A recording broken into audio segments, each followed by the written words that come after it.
Selamat datang di Libya Channel 1784, menyajikan novel cerita, petualangan, perebutan tahta, harta, warisan, dendam dan cinta. Go for watching. 123, Organisasi Pedang Darah V. Jian Chen melihat kekuatan orang di depannya sama tingginya dengan Yun Luo, bahkan lebih kuat. Pria itu telah berada di alam langit tahap 7. Di Kekaisaran Naga, hanya segelintir orang yang telah mencapai alam langit di tahap 7, setidaknya mereka termasuk 20 jagoan terkuat di Kekaisaran Naga. Mata Jian Chen menyisir tubuh orang di depannya sampai pandangannya jatuh pada sebuah tato yang ada di lengan pria itu. Tato itu berwarna merah serta memiliki gambar seekor kuda. Ah, jadi begitu. Kau berasal dari organisasi Sio Pemburu, kedatanganku ke sini sepertinya memang sangat tepat. Jian Chen mengayunkan pedangnya, membersihkan darah Yun Luo yang masih menempel. Xintian terlihat tenang, tidak sedikit pun menunjukkan ketakutan berhadapan dengan Jian Chen. Melihat dari tato di kulitku sepertinya kau mengenal kelompokku. Tentu saja, misi utamaku adalah menghabisi kelompok kalian. Kebetulan karena kau ada di sini aku bisa menghabisimu sebelum yang lain. Kau adalah anggota pertama yang akan kubunuh. Wajah Xintian bereaksi berbeda. Ia tidak menyangka Jian Chen akan berkata demikian setelah mengetahui nama organisasinya. Biasanya orang-orang akan cenderung ketakutan hanya mendengar namanya saja. Kau mempunyai tujuan menghabisi 12 Sio Pemburu. Seorang diri? Tanya Xintian menaikkan alisnya. Jian Chen mengangguk. Kenapa? Bukankah wajar menghabisi organisasi jahat sepertimu? Xintian tertawa lantang diikuti dengan tatapan mengejek. Anak muda, sepertinya parasmu sama persis dengan usiamu. Sepanjang hidup aku baru mengetahui ada seseorang yang berbakat sepertimu. Kau bilang ingin menghabisi 12 Sio Pemburu, apa kau mengetahui bagaimana kekuatan organisasiku bekerja? Xintian menatap Jian Chen dingin. Tentu saja, organisasi kalian hanya berjumlah 12 orang dan bertujuan mencari benda seperti mutiara. Apa tebakanku salah? Wajah Xintian bereaksi tajam setelah mendengarnya. Tebakan Jian Chen tidak sepenuhnya benar, namun garis besar tujuan dari organisasinya memang disuruh seperti itu. Beberapa bulan kemarin, pimpinan dari 12 Sio Pemburu menyuruh anggotanya untuk mencari sebuah mutiara pusaka di sepanjang Kekaisaran Naga. Seharusnya tidak ada yang mengetahui informasi tersebut kecuali 12 orang dari anggota organisasinya. Xintian menenangkan dirinya yang hampir goyah. Berkat pengalaman serta umurnya ia dapat meraih ketenangannya kembali. Xintian kemudian menatap Jian Chen. Anak muda, aku tidak mengetahui bagaimana kau bisa mendapatkan informasi rahasia tersebut. Jika itu orang lain mungkin aku akan langsung membunuhnya, namun kau adalah pengecualian. Jian Chen tersenyum tipis, ia bisa merasakan Xintian begitu percaya diri bisa mengalahkannya. Aku akan memberikan sebuah tawaran padamu, jika kau mau bergabung ke organisasi Sio Pemburu maka aku akan membiarkanmu hidup di sini. Bagaimana kalau aku menolak? Jian Chen tertawa kecil. Penawaranmu sangat menggiurkan tapi sayangnya aku tidak tertarik.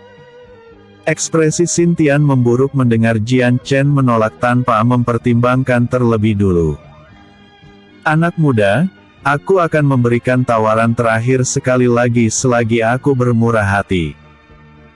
Pikirkan tawaranku sebelumnya semuanya berubah menjadi sesuatu yang tidak kau inginkan. Jian Chen tertawa mengejek. Kalau begitu tidak perlu berbasa-basi lagi, kita akhiri saja sebagai seorang pendekar. Tanpa menunggu Xintian menjawab, Jian Chen sudah bergerak dan mengayunkan pedangnya. Xintian menghindari serangan itu lalu melayang di udara. Apa kau yakin ingin menggunakan cara kekerasan? Jika kau membawa ini lebih jauh, aku tidak segan-segan untuk membunuhmu. Xintian masih berusaha menghindari pertarungan sebab ia tidak mau kehilangan kesempatan untuk merekrut sosok anak muda seperti Jian Chen yang amat berbakat. Jian Chen tersenyum mengejek sebelum ikut melayang dan melepaskan gelombang-gelombang tenaga dalam pada Xintian. Baik kalau itu maumu, sayang sekali aku harus membunuh pendekar paling berbakat di kekaisaran ini. Xintian mengeluarkan 2 pedang dari cincin ruangnya yang memiliki warna berbeda. 2 pedang kembar Xintian merupakan pusaka kelas dewa, memiliki kekuatan dan ketajaman yang tidak dapat diragukan lagi. 2 pedang itu memiliki warna hitam dan putih. Jian Chen menyipitkan matanya melihat kedua pedang Xintian, ia bisa merasakan kedua pedang itu mempunyai kualitas sangat tinggi. Pedangmu cukup bagus. Jian Chen tersenyum tipis. Kau akan mengetahui seberapa hebat 2 pusaka ini. Oh, menarik. Kalau begitu aku ingin melihat seberapa besar kekuatan yang kau maksud itu. Jian Chen kembali melepaskan gelombang-gelombang pedang pada Xintian sambil memangkas jarak antar keduanya. Ketika sudah dekat, Jian Chen dan Xintian beradu serangan pedang. Kemampuan Xintian dalam bermain pedang cukup tinggi, terlihat dari beberapa serangan Jian Chen yang dapat Xintian tahan. Belum lagi meski kedua pedangnya telah berbenturan beberapa kali, pedang Xintian tidak mengalami kerusakan sedikitpun. Ini menunjukkan kualitas serta kontrol tenaga dalam Xintian pada pedangnya sangat baik. Di sisi lain, wajah Xintian menjadi tegang setelah bertukar serangan dengan Jian Chen. Ia merasakan teknik-teknik pedang yang Jian Chen gunakan sangat tinggi. Xintian akhirnya berfokus menahan serangan Jian Chen alih-alih memberikan serangan balik. Meski begitu, ia masih memasang senyum kemenangan. Melihat ekspresi lawannya, Jian Chen merasa ada sesuatu yang salah namun tidak mengetahui apa itu. Jian Chen mengayunkan pedangnya lebih cepat kali ini disertai tenaga dalam. Akibatnya, goresan-goresan kecil akhirnya terukir di tubuh Xintian, walau telah berhasil melukainya namun itu tidak berdampak besar pada pertarungan. Saat itulah ketika Jian Chen terus memberikan serangan bertubi-tubi pada 2 pedang Xintian, ia merasakan tenaga dalamnya terhisap oleh pedang Xintian. Jian Chen tidak memberi serangan lanjutan melainkan mengambil jarak dari lawannya sebelum menggunakan serang jarak jauh berupa energi pedang. Teknik pedang gerhana, cakrawala langit. Meski mempunyai nama dan gerakan yang sama namun kerusakan teknik tersebut bertambah beberapa kali lipat setelah Jian Chen menguasai teknik pedang gerhana. Energi pedang yang Jian Chen lepaskan bukan lagi berwarna perak menyala melainkan energi api merah membara. Energi pedang itu bergerak cepat mengarah Xintian, berpikir akan menghindar justru Xintian tetap melayang di tempatnya. Xintian menghunuskan pedang di tangan kirinya ke arah energi pedang Jian Chen. Ketika energi pedang itu sudah ada dekatnya, tiba-tiba energi pedang Jian Chen terhisap ke dalam pedang Xintian. Jian Chen mengerutkan dahinya. Sebelum ia memahami situasinya, Xintian melakukan sesuatu yang mengejutkan lagi. Ia mengayunkan pedang di tangan kanannya pada udara kosong. Seketika pedang itu mengeluarkan energi pedang berwarna merah seperti energi pedang Jian Chen. Jian Chen menahan nafasnya sambil menghindari energi pedang Xintian. Tidak salah lagi kalau lawannya melakukan teknik yang sama dengan yang ia keluarkan. Terlalu terkejut. Semua yang melihat pusaka ini juga akan bereaksi demikian. Xintian melirik pada kedua pedang kesayangannya sambil tersenyum lebar. Akan kuperkenalkan padamu kedua pusakaku sebelum kau mati. Ini adalah pedang aturan dan pedang hukum. Jian Chen menaikkan alisnya. Ia baru pertama kali mendengar pusaka tersebut namun satu hal ia menyadari cara kinerja dua pedang Xintian. Setelah melihat dengan mata langitnya, kedua pedang Xintian memiliki fungsi yang cukup unik dan berkebalikan. Pedang aturan yang ada di tangan kiri Xintian memiliki kegunaan menyerap tenaga dalam atau serangan tenaga dalam dari lawannya, sementara pedang hukum dapat membalikan serangan yang diserap pedang aturan. Alasan itulah sebelumnya pedang Xintian dapat menggunakan energi pedang dari teknik pedang gerhana. Jian Chen baru pertama kali melihat pusaka yang memiliki kegunaan demikian. Ia menyadari setiap anggota 12 Sio Pemburu mempunyai kekuatan dan pusaka unik yang dibawanya karena ia pernah bertarung dengan mereka di kehidupan sebelumnya. Jian Chen memutar otaknya agar bisa mengalahkan Xintian. Episode sebelumnya, EPS 222, Organisasi Pedang Darah V. Episode berikutnya, EPS 224, Organisasi Pedang Darah. EPS 224, Organisasi Pedang Darah 7.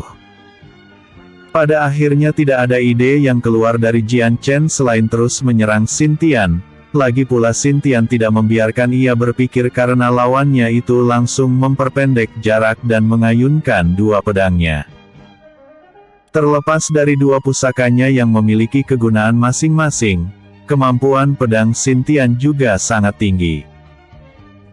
Jian Chen dan Xintian bertukar beberapa jurus. Jian Chen tidak mau di posisi bertahan sehingga ia menyerang Xintian lebih cepat lagi. Pada dasarnya kemampuan Jian Chen dalam berpedang di atas Xintian sehingga tidak membutuhkan waktu lama posisinya berimbang dengan lawannya, dan ketika Jian Chen memadukan dengan teknik tendangan yang menyertai teknik pedangnya, Xintian berubah posisi bertahan. Harus kuakui, keahlian pedangmu cukup merepotkan. Xintian tersenyum tipis saat merasakan kecepatan pedang Jian Chen yang membuat ia kerepotan. Tidak perlu memuji, aku tidak akan senang mendengarnya. Jian Chen memainkan pedangnya lebih cepat lagi. Keduanya kembali bertukar beberapa jurus. Kondisi tangan Xintian semakin sakit ketika menahan pedang dan tendangan Jian Chen secara terus-menerus. Apa hanya segini kemampuan dari anggota Sio Pemburu? Kupikir akan seru. Jian Chen tersenyum mengejek. Huff. Kau tidak akan tahu hasilnya seperti apa. Oh, maksudmu aku tidak mengetahui bahwa pedangmu sedang menyerap tenaga dalam setiap senjataku berbenturan, begitu? Xintian terkejut ketika Jian Chen mengetahui rahasia senjatanya. Kau, bagaimana kau? Tidak perlu terkejut, aku bisa melihat semua trikmu. Xintian tidak terlalu mengerti perkataan Jian Chen, tetapi ketika melihat mata pemuda itu, sebelah mata Jian Chen sudah bersinar keperakan. Kalau kau mengetahui caraku mengalahkanmu, kenapa kau terus menyerangku dengan pertarungan jarak dekat? Awalnya Xintian berencana untuk menghisap tenaga dalam Jian Chen sampai pemuda itu kelelahan dan kehabisan tenaga dalamnya. Cara seperti ini sering Xintian gunakan ketika bertarung dengan lawan-lawannya. Xintian tidak mengerti, kalau Jian Chen mengetahui hal tersebut kenapa ia terus beradu serangan dekat. Kau mungkin akan kecewa jika menggunakan cara seperti itu, menghisap tenaga dalamku sampai tidak tersisa. Jian Chen tersenyum mengejek. Aku bisa melakukan ini seharian. Tenaga dalam Jian Chen sudah mencapai 10.000 lingkaran lebih. Jika Xintian berencana menghisap tenaga dalamnya maka akan membutuhkan waktu yang lama, bahkan bisa seharian. Setelah beradu beberapa jurus barulah Xintian mengerti maksud perkataan Jian Chen. Lawannya itu masih tidak merasakan kelelahan, bahkan nafas Jian Chen masih teratur halus. Kau, seberapa banyak tenaga dalam di tubuhmu? Xintian hampir kehilangan ketenangannya. Jian Chen tersenyum lebar. Cukup untuk membuat mati.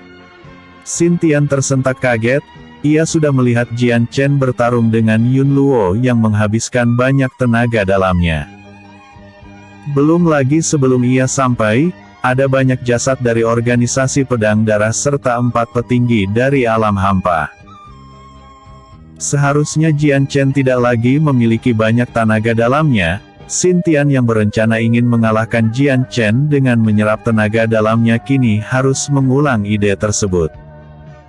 Dia terlalu berbahaya, aku harus membunuhnya sebelum tenaga dalamku habis. Pedang Xintian umumnya hanya menyerap tenaga dalam saja, tidak bisa digunakan olehnya sendiri. Xintian mengayunkan pedangnya dengan kuat yang membuat Jian Chen terpukul mundur. Xintian kemudian menggunakan teknik pedangnya yang dipadukan dengan sebuah tarian. Teknik pedang ganda. Tarian kupu-kupu. Gerakan pedang Xintian meningkat begitu cepat dan memiliki pola gerakan yang rumit. Jian Chen yang awalnya menghindar dan menangkis kini jadi di posisi bertahan. Melihat serangannya belum cukup melukai lawannya, Xintian menggunakan teknik lainnya lagi tetapi kali ini pedangnya disertai elemen petir. Pedang Xintian kini memiliki daya hancur yang lebih kuat. Jian Chen yang semakin terpojok akibat menahan serangan bertubi-tubi itu langsung menggunakan teknik pedangnya sendiri. Teknik pedang gerhana, 2 cahaya bintang. Dalam 15 tebasan pertama, kecepatan pedang Jian Chen bertambah belasan kali lipat membuat ayunan pedangnya sampai tidak terlihat oleh mata. Seketika itu juga Xintian langsung berganti posisi bertahan bahkan mengalami luka tebasan di sekujur tubuhnya. Jian Chen terus menyerang Xintian tanpa jeda hingga akhirnya luka-lukanya berubah menjadi luka serius. Xintian ingin mengambil jarak dan menyembuhkan lukanya namun Jian Chen tak membiarkan itu terjadi. Ia terus menempel di dekatnya sambil mengayunkan pedangnya. "Siapa kau sebenarnya? Bagaimana bisa kau memperoleh kekuatan sebesar ini?" Xintian berteriak putus asa. "Kau tidak pantas mengetahui namaku dan untuk kekuatan ini." Jian Chen mengayunkan pedangnya lebih kuat lagi membuat Xintian mengalami pendarahan yang hebat. "Kau bisa menilai kekuatanku yang ada di atas alam langit." Xintian hampir kehilangan kesadarannya ketika tebasan itu mengenai dadanya. Wajahnya menjadi jauh lebih pucat dengan alasan berbeda. Ia pernah mendengar bahwa ada ranah alam lain setelah alam langit dan kini ia mengerti kekuatan setelah ranah alam langit tersebut sangat mengerikan. Nafas Xintian menjadi lemah, penglihatannya mulai buram karena kehabisan banyak darah. Ia mengerti nyawanya sudah tak tertolong lagi. Saat itulah Xintian menyadari sejak awal ia bukan tandingan Jian Chen. Xintian menyesal karena sempat meremehkan Jian Chen namun semua ini sudah terlambat sekarang. Meski lawannya sudah tidak melawan lagi Jian Chen tidak berhenti menyerang, dia mengayunkan pedangnya untuk terakhir kali yang membuat Jian Chen berhasil mencabut nyawa Xintian. Jasad Xintian segera jatuh ke tanah, sebelum itu terjadi Jian Chen menangkap 2 pusakanya. Jian Chen melihat pedang itu secara lebih detail, setelah bertukar serangan dengan pedang Asura, pedang aturan maupun pedang hukum tidak mengalami goresan sedikitpun. Pusaka yang bagus. Aku akan menyimpannya nanti." Jian Chen menghisap kedua pedang Xintian ke dalam cincin ruangnya. Jian Chen juga memeriksa cincin ruang yang tersemat di cincin Xintian. Di dalamnya ada ribuan koin emas, tumpukan sumber daya serta beberapa pusaka. Jian Chen tidak menemukan ada mutiara elemen di cincin ruangnya, membuat ia sedikit kecewa. Dia kemudian beralih memeriksa cincin Yun Luo, hasilnya tidak berbeda jauh dengan cincin ruang milik Xintian. Pusaka di matanya juga sudah menghilang alias sudah hancur ketika ia mati. Setelahnya Jian Chen berencana untuk memasuki markas organisasi pedang darah untuk menyelamatkan orang yang diculik namun suara Lili menghentikan langkahnya. Sepertinya kau melupakan sesuatu dengan dua jasad alam langit itu. Jian Chen menaikkan alisnya lalu menoleh ke jasad Xintian dan Yun Luo lagi, namun ia tidak menemukan apa yang dilupakan.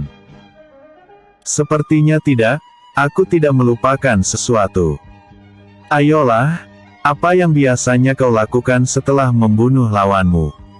Lili mengedipkan mata cantiknya berulang kali. Jian Chen berpikir beberapa saat sebelum terbesit sesuatu di dalam pikirannya. Ah, maksudmu mengubur mereka?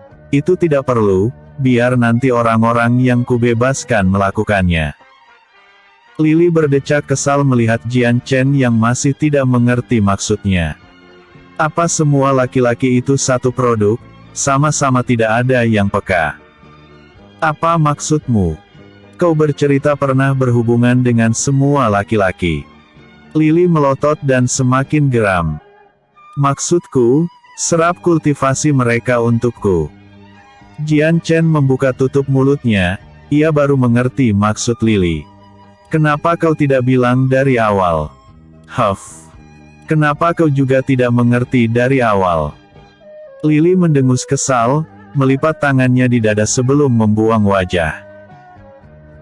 Jian Chen menggaruk pipinya dengan canggung, ia sedikit terkejut. Lili bersikap seperti gadis pada umumnya, selalu ingin dimengerti oleh laki-laki. Episode sebelumnya. Eps 223, Organisasi Pedang Darah V. Episode berikutnya. Eps 225, Organisasi Pedang Darah 8. 225, Organisasi Pedang Darah 8. Jian Chen menuruti keinginan Lili dan menyerap kultivasi Yun Luo dan Xintian, setelah itu ia beranjak masuk ke dalam markas. Markas Pedang Darah memiliki luas hampir seperti desa kecil, lini markas yang biasanya ramai menjadi sunyi setelah semua penghuninya kabur. Jian Chen sedikit kesulitan mencari tempat di mana para tahanan berada karena banyaknya bangunan, barulah ketika 1 jam mencari ia menemukannya di sebuah bangunan bertingkat. Bangunan itu dikunci oleh sebuah rantai besi, Jian Chen mengayunkan tangannya untuk melepaskan rantai tersebut. Ketika ia melangkah masuk, suara riuh banyak orang memenuhi udara. Suara itu berasal dari orang yang diculik. Beberapa dari mereka meminta dilepaskan karena ingin kembali ke keluarganya. Jian Chen terdiam beberapa saat, ia melihat begitu banyaknya orang yang diculik oleh organisasi pedang darah sampai bertingkat-tingkat seperti ini. Jumlah yang diculiknya bahkan lebih dari 1000 orang. Tenang semuanya, aku akan membebaskan kalian. Jian Chen memperkenalkan bahwa dirinya ke sana memang ingin melepaskan orang yang diculik, berharap menenangkan semuanya, namun kondisinya justru sebaliknya. Para tahanan semakin menggila ketika Jian Chen berkata demikian, mereka berteriak untuk terlebih dulu dikeluarkan dari sel penjara. Jian Chen memijat kepalanya yang terasa sakit. Ia bisa saja langsung melepaskan semuanya, namun itu akan mengakibatkan kerusuhan yang tidak perlu. Kau sepertinya tidak terlalu handal menjadi pembicara di depan umum. Lili terkekeh dari dalam. Jian Chen menghela nafas, perkataan Lili memang ada benarnya. Karena keriuhan semakin menjadi dan menggila, Jian Chen akhirnya menggunakan cara kasarnya, yaitu melepaskan aura kematian yang mencekam. Aura kematian itu segera membuat mulut para tahanan bungkam dan berubah menjadi ketakutan yang mendalam. Sebagian yang mempunyai mental lemah langsung tak sadarkan diri, sementara yang bertahan akan jatuh berlutut. Jian Chen tersenyum canggung ketika ruangan tahanan itu menjadi hening, bahkan jarum yang dijatuh pun akan terdengar jelas. Ini lebih baik, setidaknya kalian harus rukun ketika aku membebaskan kalian. Para tahanan mengangguk patah-patah, mereka tidak berani membantah Jian Chen, bahkan hanya menatapnya saja. Tidak ada yang pernah terpikirkan bahwa sosok yang hendak menyelamatkan mereka merupakan orang yang amat luar biasa berbahayanya. Jian Chen kemudian melepaskan jeruji mereka satu persatu. Jian Chen tidak banyak berbicara, ia menyuruh mereka berbaris saat keluar markas.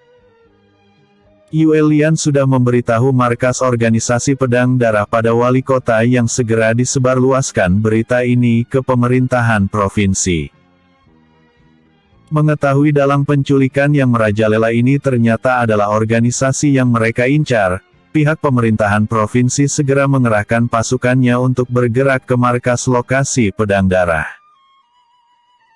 Dalam 2 hari sudah banyak pasukan yang terkumpul, beberapa pendekar juga ikut di dalamnya untuk menumpas markas penculik besar tersebut.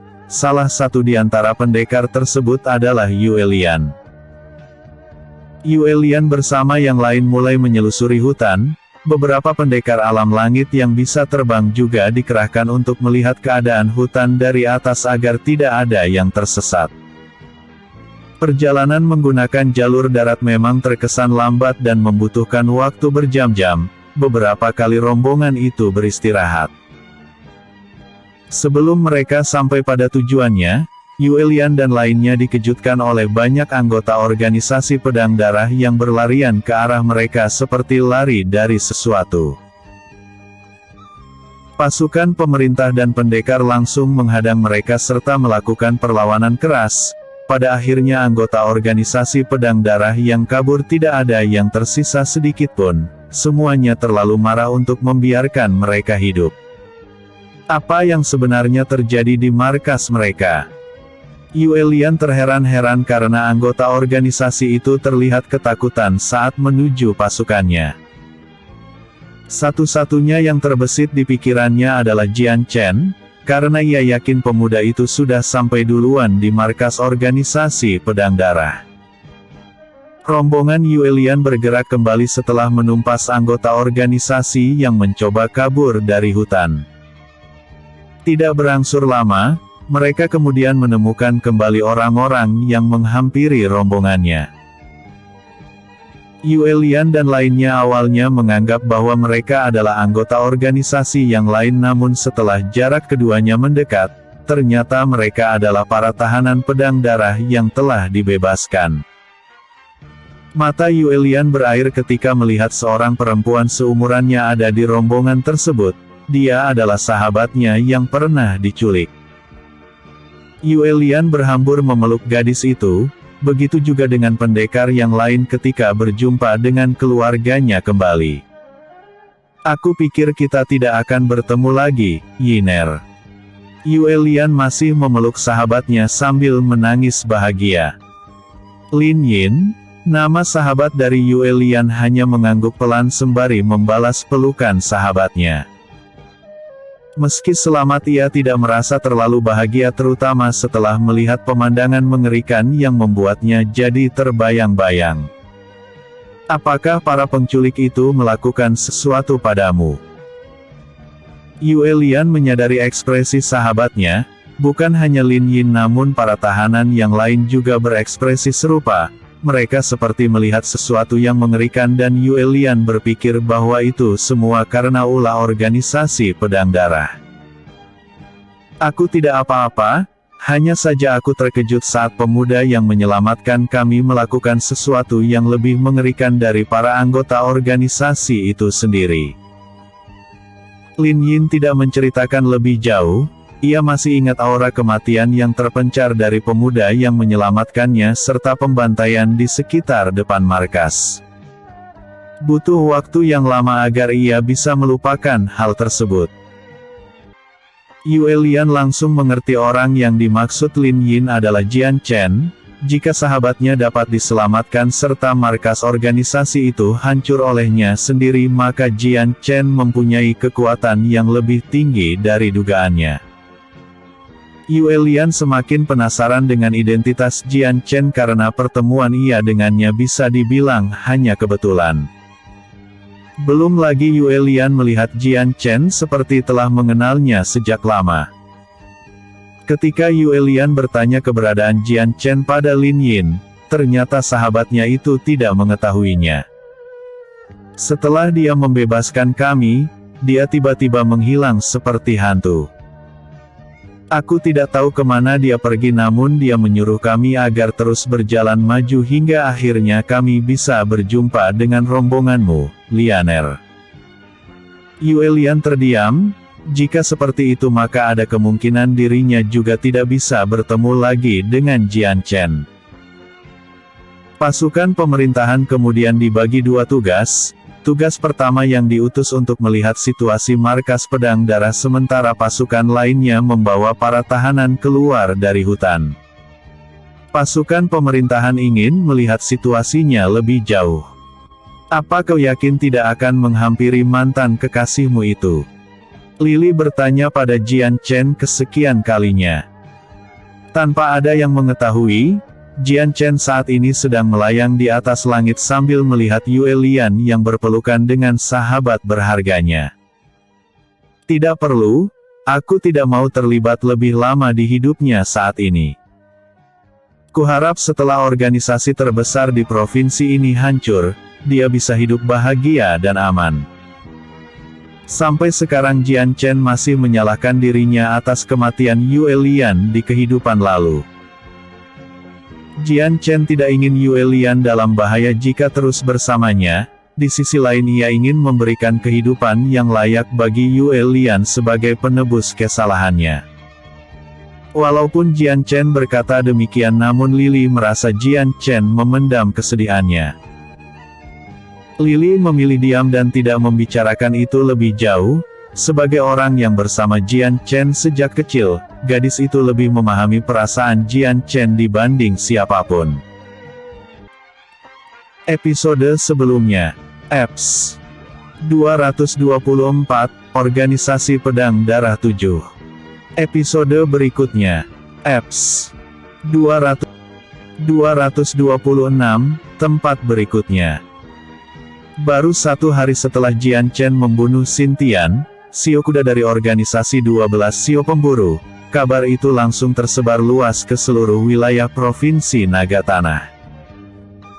Beberapa organisasi jahat jelas mengenal organisasi tersebut yang merupakan organisasi paling kuat dari semua organisasi di Kekaisaran Naga. Tidak pernah terpikirkan salah satu anggota Sio dapat terbunuh. Kebanyakan organisasi-organisasi jahat berpikir tidak ada yang akan berani menyinggung organisasi 12 Sio pemburu apalagi sampai melawannya, karena mereka tahu organisasi tersebut sangat perhitungan, membuat masalah dengan 12 orang itu sama aja dengan mengantarkan nyawa. Masalahnya kabar itu datang bersamaan dengan hancurnya organisasi pedang darah yang merupakan organisasi kelas tinggi di Provinsi Naga Tanah. Hal tersebut membuat organisasi-organisasi lainnya menjadi ketakutan untuk beroperasi kembali apalagi setelah mendengar bahwa yang mengalahkan mereka hanya 1 orang saja. Kabar ini sulit diterima oleh semua orang, bahkan dianggap cerita kosong belaka. Beberapa ada yang mempercayainya sementara yang lain berpikir itu adalah cara pemerintahan untuk menekan para organisasi. Terlepas dari bohong atau benarnya cerita tersebut, kenyataannya Xintian tetap terbunuh di sana. Kabar pertama yang mengetahui hal itu adalah organisasi Sio pemburu itu sendiri. Siapa yang cukup gila? Ada seseorang yang berani melawan kelompok kita. Seorang pria yang sedang duduk di dekat api unggun menghela nafasnya berulang kali. Pria itu adalah salah satu anggota Sio yang lain, yaitu Sio Macan. Sio Macan membaca surat itu beberapa kali namun ia masih tidak percaya dengan kabar di dalamnya. Surat tersebut berasal dari pemimpin dari 12 Sio pemburu. Sebelumnya Sio Naga yang selaku pemimpin organisasi telah menyebarluaskan surat tersebut pada setiap anggotanya yang berada di segala penjuru Kekaisaran Naga. Dalam surat tersebut juga, selain tentang kabar kematian Xintian, Sio Naga ingin anggotanya yang lain mencari tahu siapa pembunuhnya, karena kematian salah satu anggota dari mereka adalah penghinaan bagi 12 Sio pemburu. Sio pemburu selalu ditakuti lawan maupun kawan hanya dengan mendengar namanya saja. Kematian Xintian akan memperburuk citra organisasi Sio pemburu kecuali jika mereka berhasil membunuh dalang dari kematian Xintian. Bukankah itu kabar yang menarik? Itu berarti ada lawan yang tangguh untuk kita kalahkan. Di dekat Sio Macan duduk, ada seseorang yang lain yang kini berekspresi antusias setelah mendengar kabar tersebut. Dari suaranya yang merdu seseorang akan mengetahui bahwa dia adalah seorang perempuan. Sio Macan mendengus kesal, tidak terlalu senang dengan tanggapan perempuan yang bersamanya, padahal mereka sama-sama dalam satu kelompok. Perempuan itu juga adalah anggota dari Sio pemburu yang berlambang tato kelinci di tubuhnya, salah satu dari dua perempuan yang bergabung dengan 12 Sio pemburu. Apa ini waktunya untuk bahagia? Kau sudah mendengarnya? Lihatlah, bukan hanya Sio kuda mati, bahkan pemimpin organisasi yang bersamanya juga ikut tewas. Kekuatannya kemungkinan ada di alam langit seperti kita. Itu justru terdengar bagus, setidaknya kita mempunyai lawan yang tangguh untuk dihadapi, bukan para ikan teri. Aku terlalu malas untuk membunuhnya. Sang perempuan memasang wajah cemberut. Sio Macan menghela nafas panjang, ia bisa dibilang telah mengenal Xintian dan kekuatannya sementara perempuan yang bersamanya belum pernah. Xintian memiliki kekuatan yang tinggi apalagi kemampuan berpedangnya, belum lagi ia dianugerahi sebuah pusaka yang mempunyai kekuatan unik. Jika Sio Macan beradu jurus melawan Xintian, ia tidak yakin akan keluar jadi pemenang. Jadi apa yang harus kita lakukan setelahnya? Mencari pembunuh Sio kuda atau melanjutkan misi kita? Tanya sang perempuan. Kita akan tetap melanjutkan misi kita lebih dulu. Lagian kasus kematian Sio kuda berada di provinsi yang berbeda. Setelah misi mencari kitab itu telah selesai baru kita menyelidiki kematiannya. Sio Macan maupun Sio kelinci sedang melaksanakan tugas yang lain sebelum menerima kabar kematian Xintian. Mereka sudah tak jauh dari misinya jadi tidak bisa berputar balik begitu saja. Kematian Xintian adalah pukulan keras bagi organisasi 12 Sio pemburu. Tidak ada yang menduga bahwa salah satu Sio akan mati di sana. Cepat atau lambat, mereka harus mencari orang yang membunuhnya. Hitung-hitung sebagai peringatan bagi yang lain agar tidak berani-berani melawan organisasi Sio pemburu. Jian Chen sedang duduk bersila di salah satu batu sungai, matanya terpejam damai dengan deru nafas yang halus. Usai menghancurkan sebuah organisasi dan melawan dua pendekar alam langit, Jian Chen langsung terbang dari sana selama 2 hari 2 malam hingga akhirnya ia mendarat di tepi sungai tersebut untuk memulihkan tenaga dalamnya yang sudah terkuras banyak. Tenaga dalam Jian Chen yang telah mencapai 10.000 lingkaran tidak bisa dipulihkan dengan waktu yang cepat, mungkin membutuhkan waktu seharian jika mengumpulkannya secara normal. Sebab itulah sekarang Jian Chen menggunakan permata siluman agar lebih cepat memulihkan seluruh tenaga dalamnya. Meski begitu ia tetap menghabiskan waktu berjam-jam agar seluruh tenaga dalamnya terisi semula. Kurasa ini sudah cukup. Jian Chen membuka matanya tepat ketika matahari muncul di ujung cakrawala. Ia menggerakkan tubuhnya yang sedikit kaku akibat bersila terlalu lama. Jian Chen juga membersihkan tubuhnya di sungai tersebut yang kini terasa sejuk. Di saat sedang mandi Jian Chen baru terpikirkan sesuatu yang selama ini ia abaikan. Walaupun ia mandi di sana sendiri tetapi dalam kasat mata Jian Chen sedang bersama seseorang. Lily, apa kau ada di sana? Jian Chen mencoba berkomunikasi dengan gadis tersebut. Apa? Lily menjawabnya dengan nada datar. Aku hanya bertanya karena penasaran. Jian Chen menggaruk kepalanya dengan canggung. Bukankah kau selalu melihat apa yang aku lihat? Terus. Jian Chen batuk pelan. Kalau begitu bukankah sekarang kau sedang melihatku telanjang? Hah? Apa maksudmu? Kau mengatakan bahwa aku mengintipmu mandi. Jian Chen menggaruk kepala yang tidak gatal. Aku hanya bertanya, karena kau selalu bersamaku sejak kecil, bukankah artinya kau mengetahui seluruh inci tubuhku, termasuk yang ada di bagian bau? Kau boleh melanjutkan ucapanmu dan kuyakin kau akan menerima sesuatu yang tidak pernah kau pikirkan selama hidupmu. Lily berkata dingin yang berhasil membuat Jian Chen meneguk ludah. Maaf. Jian Chen tersenyum canggung. Lily menghela nafas panjang, mencoba menenangkan dirinya yang hampir meledak marah. Walaupun aku melihat setiap yang kau lihat, aku juga bisa menutup mata untuk sebagian yang lain. Jelas Lily membuang wajahnya terhadap sesuatu. Jian Chen hanya beroh, tentu saja Lily bisa menutup mata untuk sesuatu yang bersifat privasi. Lily membuka matanya sesudah Jian Chen menyelesaikan mandinya dan berganti pakaian. Ia bertanya kemana arah Jian Chen selanjutnya. Aku berencana pergi ke provinsiku untuk menyelesaikan masalah-masalah di sana, hanya saja untuk ke sana aku harus ke tempat asosiasi terlebih dulu.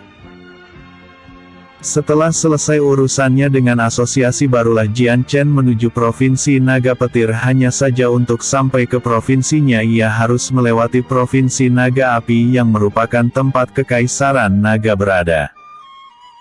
Tidak ada pilihan selain ia harus singgah di provinsi tersebut karena jalan tercepat untuk ke provinsinya adalah melewati provinsi Naga Api.